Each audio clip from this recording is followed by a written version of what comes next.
¿Sabías que actualmente las enfermedades crónicas son la principal causa de consultas médicas, hospitalización y muerte en Chile y en gran parte del mundo? Así es, lamentablemente esta situación se debe al deterioro de los estilos de vida, especialmente por la alimentación poco saludable y sedentarismo, junto a la mayor expectativa de vida de las personas.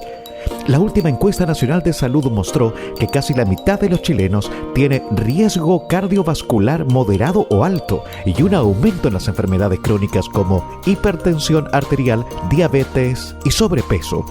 Por esta razón, el Centro Avanzado de Enfermedades Crónicas ACDIS, junto a Radio Atractiva FM Los Lagos, invita a toda la comunidad a revertir estas estadísticas, incorporar en nuestra vida los hábitos saludables y ser embajadores de una vejez saludable.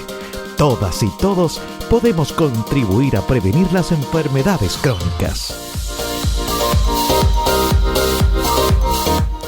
Tal como lo habíamos anunciado, bueno, en nuestras redes sociales, en Atractiva FM Los Lagos y también en la promoción de la radio, estamos ya a esta hora de la mañana con quien en este minuto es parte del Centro Avanzado de Enfermedades Crónicas ACDIS, uno de sus tantos profesionales. Vamos a hablar de qué es la epigenética y cómo impacta en nuestra salud. Y para eso estamos con el candidato doctor en bioquímica de la Universidad de Chile, quien es biotecnólogo, Sebastián Urquiza.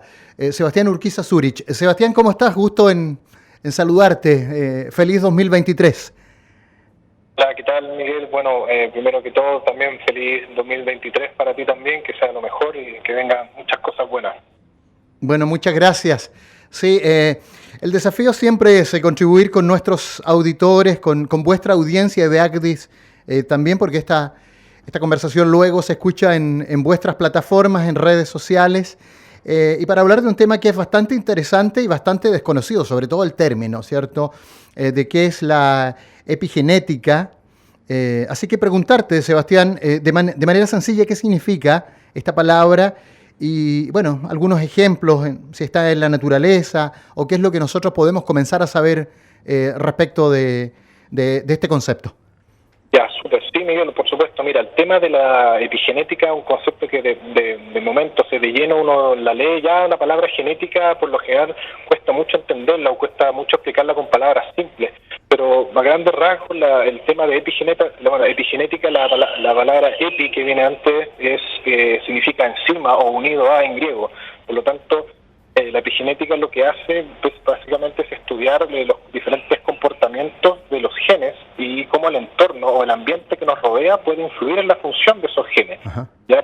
Porque nosotros sabemos que los genes juegan un papel súper importante en la salud y el comportamiento de muchos organismos vivos, ¿ya? Y también se ha descrito que existen diferentes mutaciones en el ADN que pueden generar cambios, ¿ya? Pero esos son cambios genéticos. En cambio, los cambios epigenéticos son reversibles, ¿ya? En este caso, la secuencia del ADN no cambia.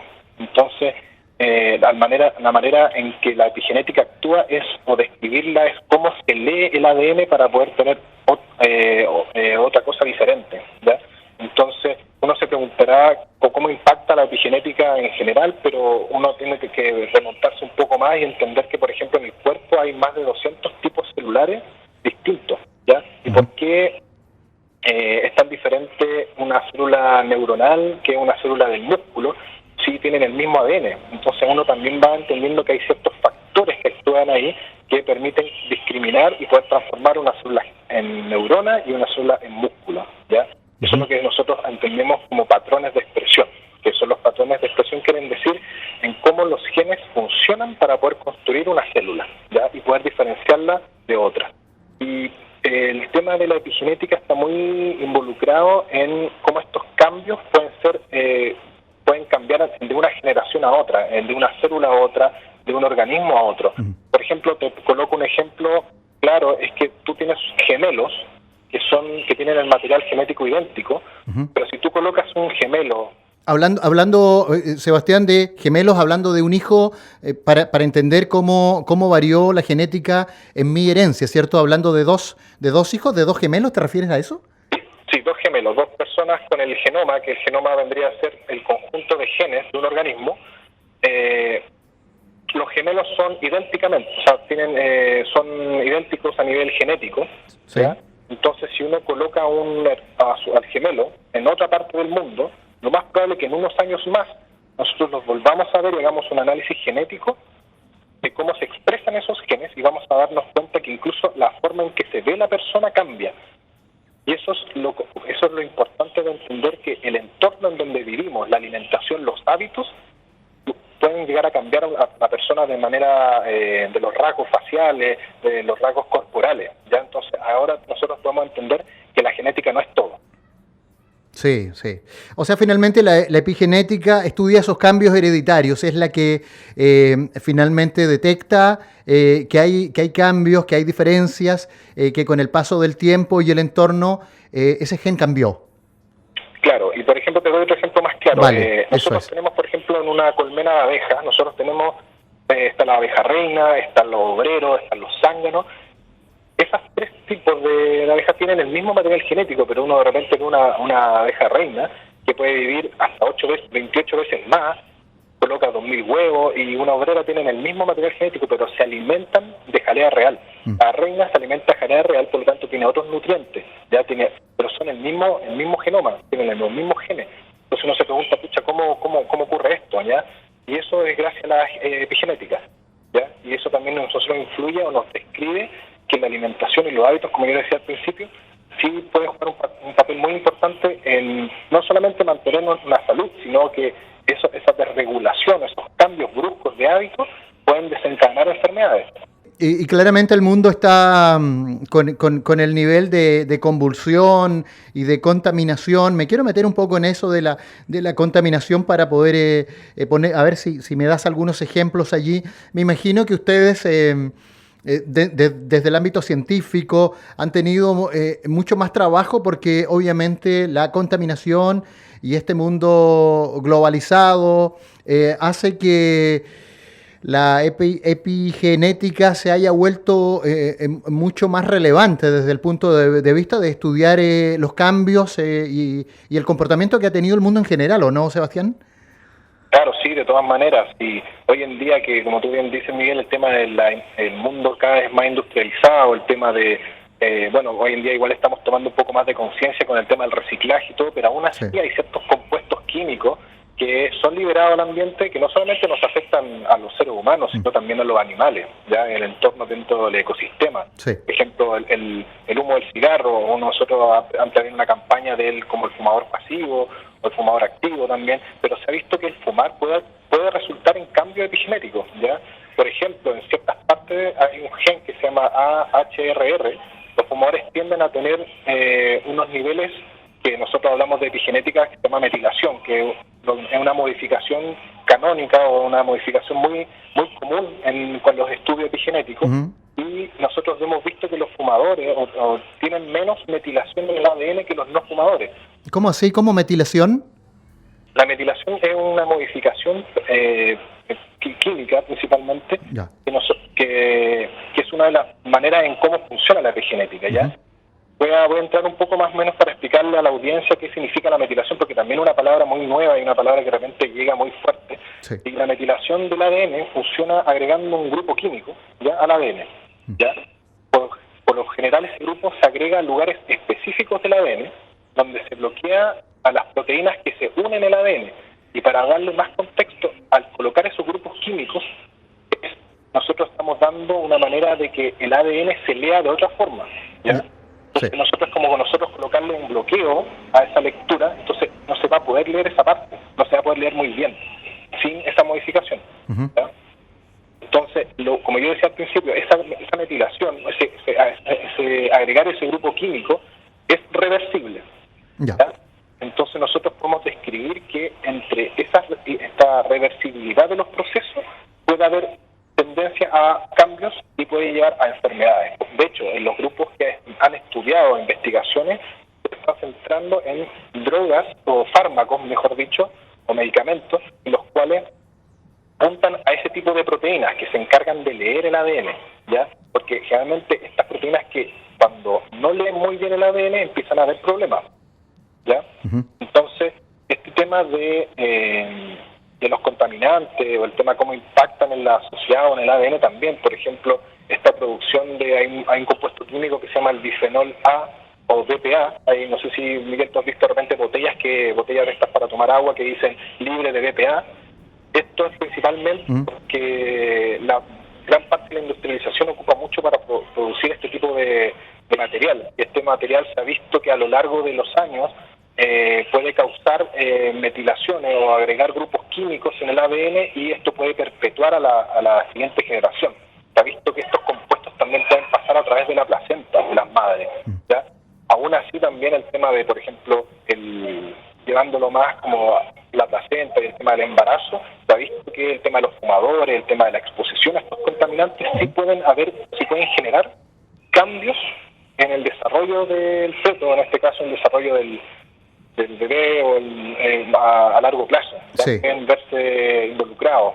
De hecho, esto cómo repercute, o esta herencia que se llama herencia transgeneracional, una herencia que va a pasar a las generaciones. Nosotros empezamos a agregar una capa más de complejidad, que es la epigenética. No solamente estudia el momento del cambio actual, sino puede llegar incluso a nuestros hijos, a nuestra hija y así sucesivamente. Y bueno, y el comportamiento o la distorsión genética va a provocar en el feto alguna mutación o algún trastorno de la normalidad en el desarrollo de ese feto. ¿Es un poco eso lo que sucede? Sí, mira, te pongo un ejemplo. Como relacionando la nutrición durante el embarazo, como yo te digo, tomar buenos hábitos alimenticios ayuda a la epigenética, ¿ya? Porque nosotros le estamos dando los materiales necesarios para que el cuerpo funcione de una manera correcta, ¿ya?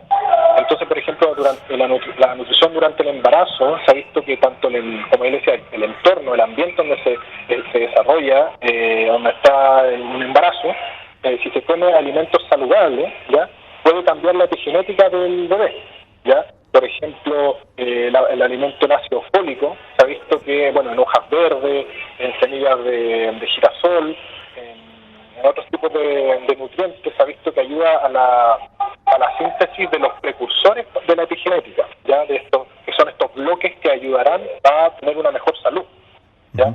Y eso se ha visto también en otros tipos de compuestos que pueden ayudar a la mejor nutrición del bebé, ¿ya? Y ahora, hablando de nutrición, te doy un ejemplo que es un ejemplo clave, que siempre se discute, que es el ejemplo del hambre holandesa, que fue en el año 1944 y 1945. O sea, el hambre holandesa. Sí. Que fue un caso que pasó en 1944 y 1945, que las personas cuyas madres estaban embarazadas durante un periodo de hambruna tienen más probabilidad de desarrollar ciertas enfermedades, por ejemplo, afecciones cardíacas, diabetes tipo 2, ¿ya? Y alrededor de 60 años después de la hambruna, o sea, las personas que estaban embarazadas y sufrieron de hambruna, ¿ya?, vieron que habían niveles de metilación, estos grupos químicos, en personas cuyas madres estaban embarazadas durante la hambruna. Habían cambios en las metilaciones, o sea, cambios en los grupos químicos del ADN. 60 años después, o sea, estamos hablando de un cambio transgeneracional muy importante y que realmente intriga a los investigadores para poder estudiar esto. Ajá. Eso te quería consultar. Estamos con Sebastián Urquiza, biotecnólogo de la Universidad Mayor e investigador de ACDIS, del Centro Avanzado de Enfermedades Crónicas.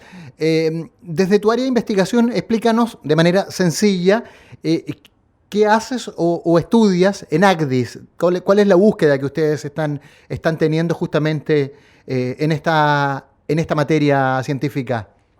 Ya, mira, es súper interesante porque estamos hablando de lo que es epigenética, ya, modificaciones en el ADN. Y yo lo que estudio es modificaciones en el ARN. Ya, el ADN es el ácido desoxirribonucleico y el ARN es el ácido ribonucleico, ¿ya?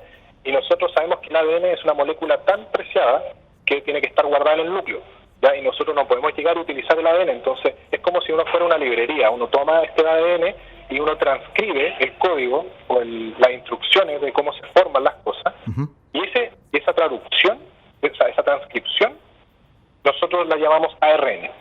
Ya. Y a partir de los años 70 se describió que el ARN también se modifica, también sufre de modificaciones.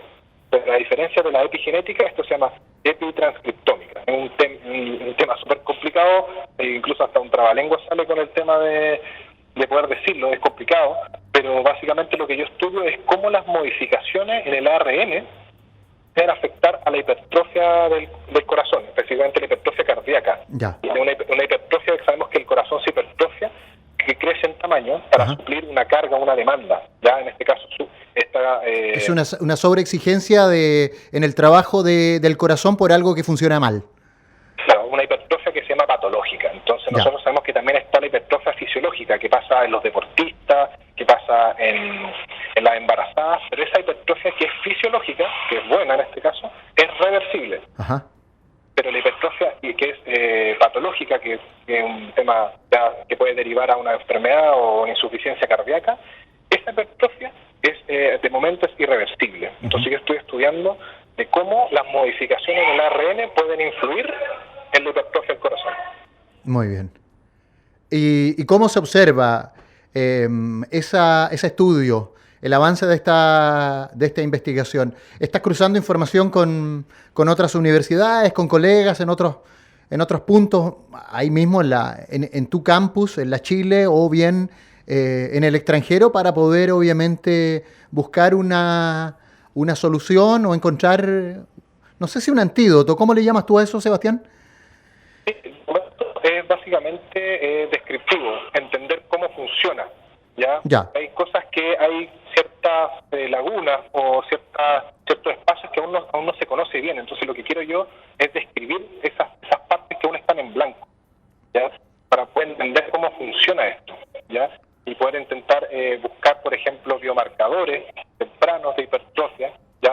Biomarcadores entendiéndose candidatos o moléculas que uno puede decir o analizar y decir, perfecto, esta persona puede llegar a desencadenar hipertrofia del corazón patológica si no de manera más temprana, ¿ya? Porque hay moléculas que no solamente son proteínas, también está el ARN que puede funcionar como biomarcador. Sí.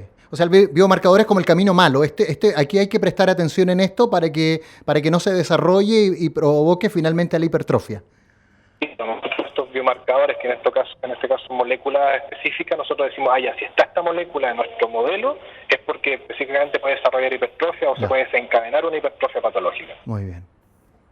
Wow, qué tema, no es fácil de entender, pero agradecemos, Sebastián, de que lo hayas hecho de la manera, como te decía, con peras y manzana, de la manera más simple posible para poder hacernos entender en un tema que es importante indagar en él y que permite, obviamente, entregar conocimiento y contenido a mucha gente que a esta hora nos está escuchando. ¿Qué hay que decirle finalmente a la gente que a esta hora sintoniza la radio y que también sigue esta entrevista en vuestras redes sociales en ACDIS?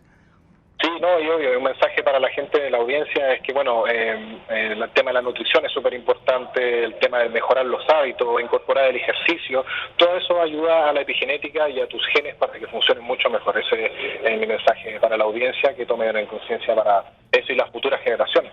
Muy bien, pues. Hemos estado con Sebastián Urquiza, Zurich. Zurich no tiene nada que ver con la capital de Suiza, ¿cierto? ¿Nunca estuviste en Suiza o tu mamá podría haber estado en Suiza en algún momento? Es de la capital suiza, pero no, de momento ninguna relación.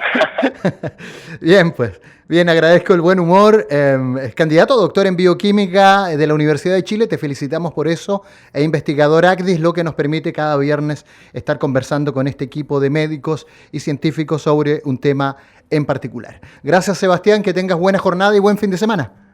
Gracias, Miguel. Igual para ti, fue un agrado también a poder explicar un poco la ciencia y todo, así que muchas gracias también. El Centro Avanzado de Enfermedades Crónicas ACDIS, junto a Radio Atractiva FM Los Lagos, invita a la comunidad a hacer pequeños cambios en sus hábitos y prevenir las enfermedades crónicas. Realiza mínimo 30 minutos de actividad física diaria. Limita las horas de televisión, computador o videojuegos. Evita fumar y consumir alcohol en exceso. Disminuye el consumo de alimentos altos en azúcares e hidrátate con suficiente agua. La prevención es la mejor forma de cuidar tu salud y la de tu familia.